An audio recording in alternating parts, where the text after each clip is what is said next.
जय भारत। आपका प्रश्न हमारा जवाब। कई दिनों पहले एक कलेक्टर श्रीमान विजय जी श्रीमद् भगवत गीता के बारे में जो बोले थे उसके बारे में मैंने जवाब दिया था। वर्ण व्यवस्था पे मैंने बात की थी, पूर्ण वैज्ञानिक बात की थी। शब्द शब्द समझना पड़ेगा।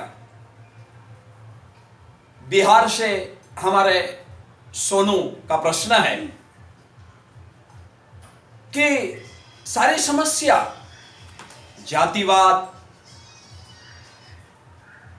और ब्राह्मणवाद इन सारी बातों को लेकर है। सही बात है आपकी मित्र, बहुत सही समझ है आपकी। केवल जातिवाद नहीं, केवल ब्राह्मणवाद नहीं, जहां पे भी वाद है वहां विवाद तो खड़ा ही होगा, ये बड़ा स्वाभाविक है। पर ये सारे इज़म, चाहे वो जातिवाद हो, प्रांतवाद हो, ज्ञातिवाद हो, भाषावाद हो, ये वाद विवाद खड़ा करते हैं। पर जो वैज्ञानिक बात है, भले ही हम आज उसको समझ ना पाए, वो हमारी समझ की बात है, पर विज्ञान हर युग में हर काल में खरा उतरता है कसौटी पे। मैंने वर्ण व्यवस्था की बात की। गीता के चौथे अध्याय के 13वें श्लोक में भगवान ने कहा है, गीता में कृष्ण ने, चातुर्वर्ण्य मया सृष्टम गुण कर्म विभागशः तस्य कर्तारमपि मां विद्धि कर्तारम अव्ययम्। मैं 4 वर्णों की व्यवस्था की है, रचना की है। आधार 2 लिया है, गुण और कर्म। और ये गुण की जो बात है वो प्रकृति के 3 ही गुण है, वैज्ञानिक रूप से भी साबित हो गया है। जिसको आज का वैज्ञानिक इलेक्ट्रॉन, न्यूट्रॉन, प्रोटॉन कहते हैं, वही है सत्व, रज और तम, वही है ब्रह्मा, विष्णु और महेश। पर गुण अव्यक्त है, व्यक्त कर्म से होता है।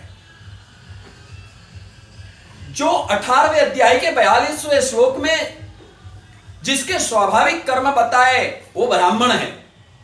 या तो ऐसे कर्म करने वाले ब्राह्मण हैं, या ब्राह्मण को ऐसे कर्म करना चाहिए, उसका स्वाभाविक कर्म है।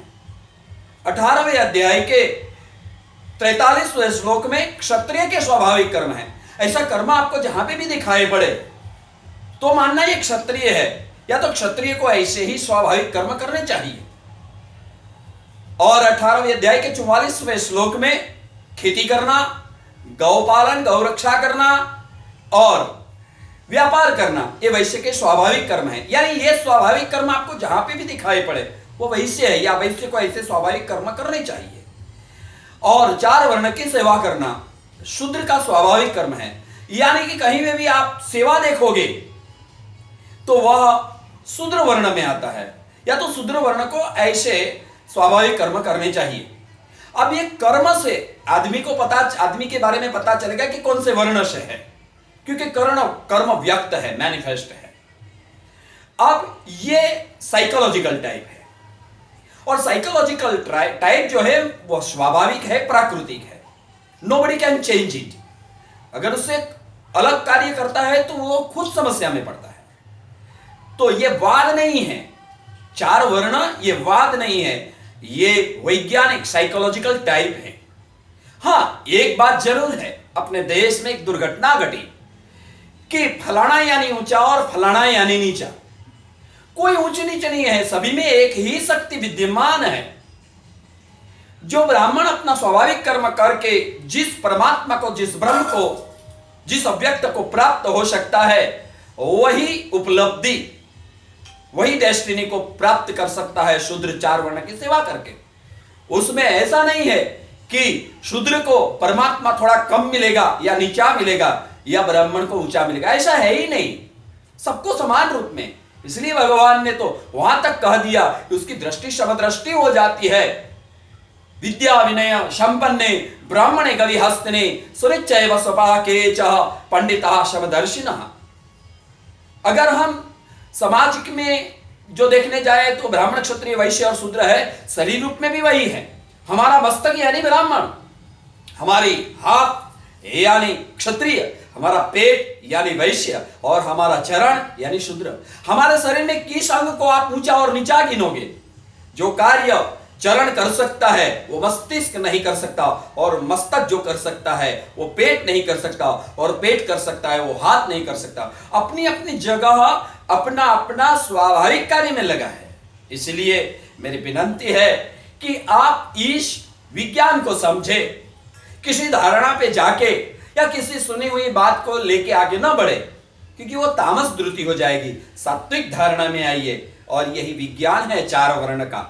वाद होगा तो विवाद होगा, चार वर्ण का वाद नहीं है, वह विज्ञान है, साइकोलॉजिकल टाइप है। उसमें ना कोई ऊंचा है ना कोई नीचा है, सभी समान है। आपका कोई भी प्रश्न हो, हमें आपके प्रश्न व्हाट्सएप करें। धन्यवाद। जय हिंद, जय भारत।